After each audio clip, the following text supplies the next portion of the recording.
Good, happy Sunday afternoon, everyone. I'm Riley King, and welcome to this afternoon edition of the Riley King Newscast, right here on the Riley King Network. Let's begin. First up, massive fire rips through Northwood Masconock Hall. Let's take a listen to the video from WMUR News 9, Tim Callery.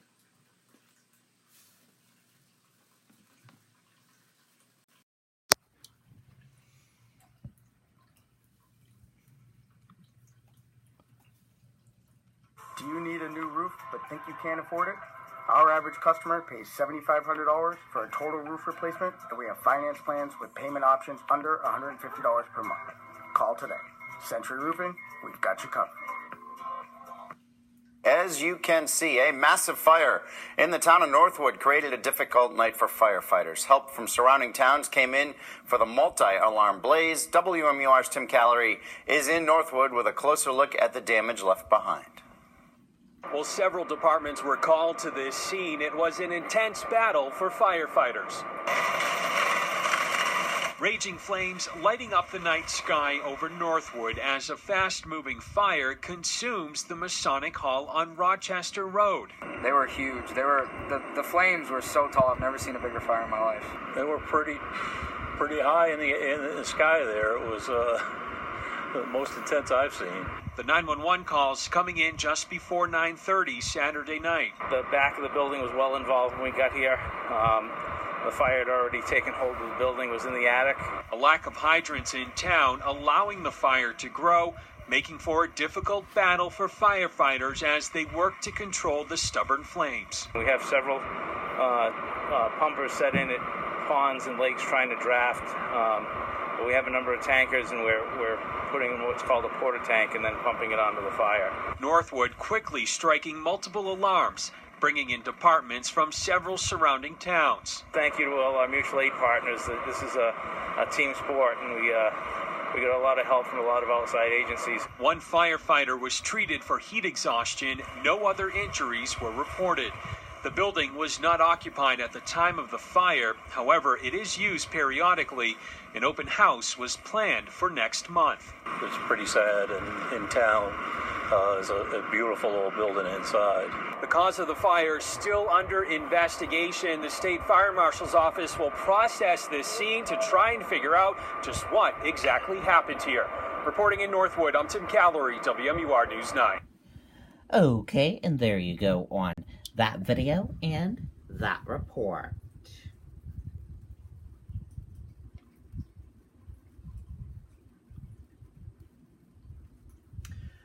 Superintendent, high school principal in Concord, placed on leave. Let's take a listen to that video from WMUR News 9, Siobhan Lopez.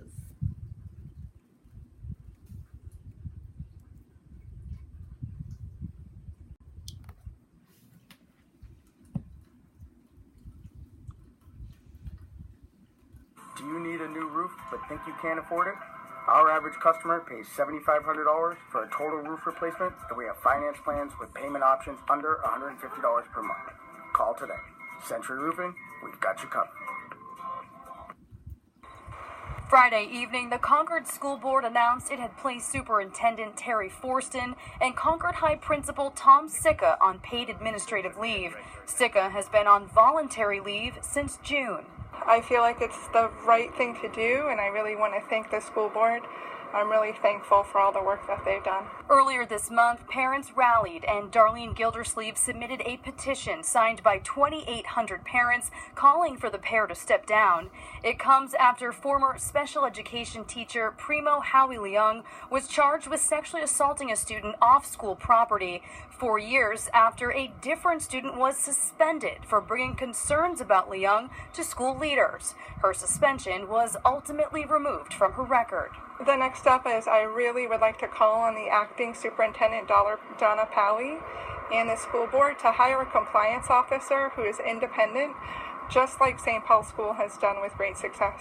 This summer, the school board began working on an independent investigation to determine what was done wrong and what changes can be made in the future. I really want to see full transparency in the investigative report. If names are redacted, that's totally fine, but I really want to see that report. Parents are hoping to get more information at the next school board meeting on October 7th. We're live in Concord tonight. Siobhan Lopez, WMUR News 9. Okay, and there you go on that video and that report. And also we are learning from the Concord patch that acting Concord superintendent not credentialed with NHDOE. Assistant Superintendent Donna Pally, who was named acting superintendent Friday, does not hold state certifications for either position. Again, that is on Concord Patch. If you want to see that article, we will have a link for you on the Riley King Network Facebook page.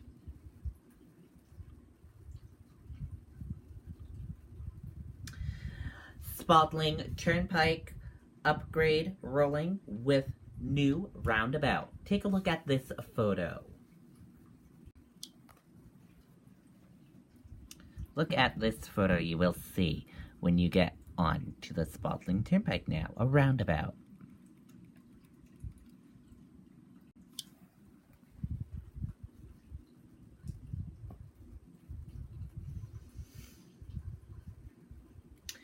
Drivers headed to Portsmouth and Dover on Route 4 will notice a big change as they approach the Spaulding Turnpike. Instead of having to stop for a traffic light at the intersection of Route 4 and Boston Harbor and Spru Road, drivers will now enter a new roundabout. He believes the roundabout is going to be a real positive change there. The new roundabout is aimed at keeping a regular flow of traffic through the intersection, Chestnut said. Most of the construction work on the approach from Durham to the new roundabout has been completed, Chestnut said, but they still have paving and things like that, and a little bit of curbing work to finish, he said. Crews also have a fair amount of work to do between the roundabout and the exit 6 ramps, Chestnut said. When the roundabout that is part of the overall Spaulding Turnpike expansion and improvement project is totally completed, people coming from Durham on Route 4 will have 2 lanes to help them get through the roundabout, Chestnut said.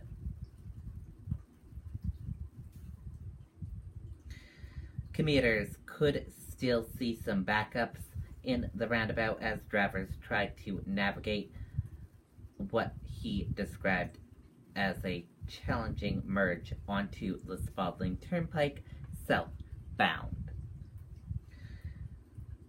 Until crews can widen the turnpike further, those backups will still happen at times, Chestnut said.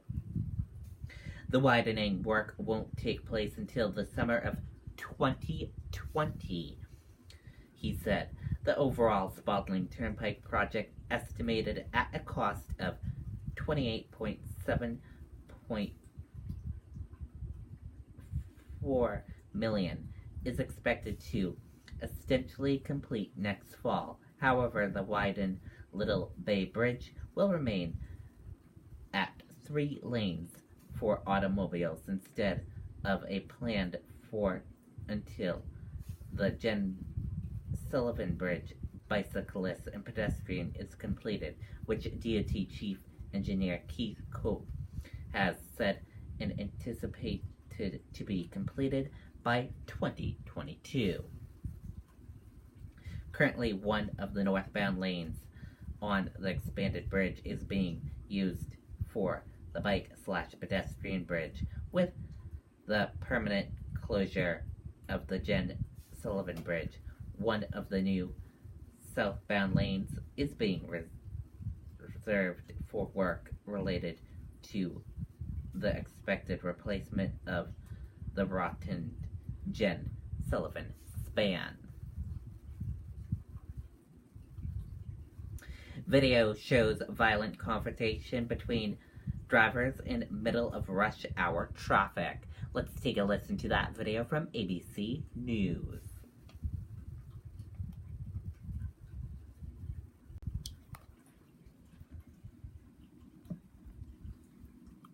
To a stunning case of road rage caught on camera in Chicago. You know it's a bad sign if you see a driver holding a baseball bat out the window. That's not what you want to see.